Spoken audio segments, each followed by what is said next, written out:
Close your eyes for a moment. Imagine the person you trust most in this world. The one who knows your deepest fears, your childhood secrets, the way you like your coffee in the morning. Now, imagine discovering that every word they've spoken for the last year was a carefully crafted lie.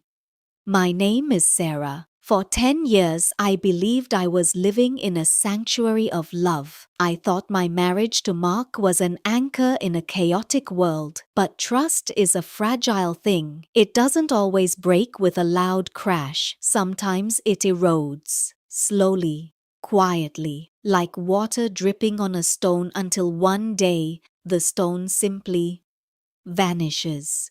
This is not just a story about cheating. This is a story about the death of an identity. Because when the person who defines your world betrays you, you don't just lose a partner, you lose yourself. Mark was an architect. He built structures that were meant to last a lifetime, and that's exactly how he built our marriage. In the beginning, it was flawless. He had this way of looking at me, as if I were the only person in a crowded room. He remembered the small things, my favorite flower, the way I hated the sound of the wind at night. But about 2 years ago, the atmosphere in our house shifted. It was subtle, a change in the air. Mark was still the perfect husband, but the warmth felt performative, like he was playing a role in a play he was tired of acting in. I remember one Tuesday evening, I walked into the kitchen and found him staring at his phone.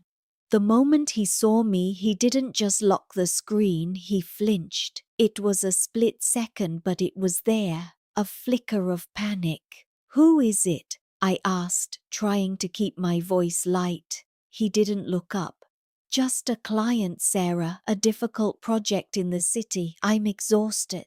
He said the word exhausted a lot. It became his shield. Whenever I tried to bridge the growing distance between us, whenever I asked why he stopped kissing me goodnight, he would sigh and say, "I'm just stressed at work, Sarah. Why can't you just be supportive?" This is the part people don't tell you about betrayal, the psychological torture, the gaslighting. I started noticing the patterns, the late nights that didn't add up, the sudden obsession with gym sessions at 6 a.m., the scent of a perfume that didn't belong to me, lingering on his shirts like a ghost. But every time I brought it up, Mark turned the mirror back on me. "You're becoming paranoid, Sarah," he would say, his voice dripping with a fake kind of concern. "Are you feeling okay? Maybe you're just stressed. Maybe it's your anxiety acting up again." I began to doubt my own eyes. I began to doubt my own sanity. I would spend hours in the bathroom staring at myself in the mirror, wondering if I was indeed imagining things. I felt like I was walking through a thick fog where every truth was blurred and every lie felt like a fact. I was drowning in my own home, and the man who was supposed to be my lifeguard was the one holding my head underwater. The breaking point came during a business trip to Chicago. 3 days, 72 hours of distance. Before I left, I did something that made me feel like a criminal. I bought a hidden camera, a tiny blinking eye that I tucked away in the bookshelf of our living room. The first 2 days were an agony of anticipation. I checked the feed every hour, empty house, just the dust motes dancing in the sunlight. I felt guilty. I told myself, "See, you're just crazy. Mark is innocent." Then came the third night, 10 p.m. I opened the app and my heart stopped.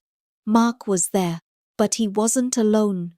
A woman walked in, younger, laughing, wearing a dress that looked far too comfortable in my house. I watched through the screen as they embraced. I watched the way he whispered into her ear, the same whispers he used to tell me when we first met. I saw them sit on the sofa where we used to plan our future. I watched as they shared a bottle of wine, laughing at jokes I didn't understand. I didn't scream. I couldn't. I felt a physical weight crushing my chest, making it impossible to breathe.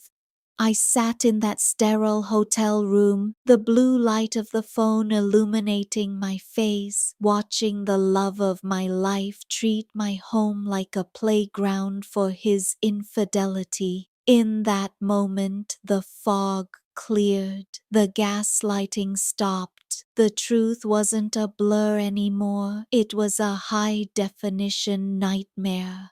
I flew back in a state of cold, calculated silence. When I entered the house, Mark greeted me with a hug and a kiss. I felt a surge of nausea. I didn't argue. I didn't cry. I simply handed him the phone. The silence that followed was the loudest sound I've ever heard. I watched the mask slip. I watched the perfect husband vanish, replaced by a man who was suddenly small, terrified, and pathetic. He tried to apologize. He used the word mistake. Bitter laugh. A mistake is forgetting to buy milk, Mark. This was a choice. 1,000 choices made every single day for months.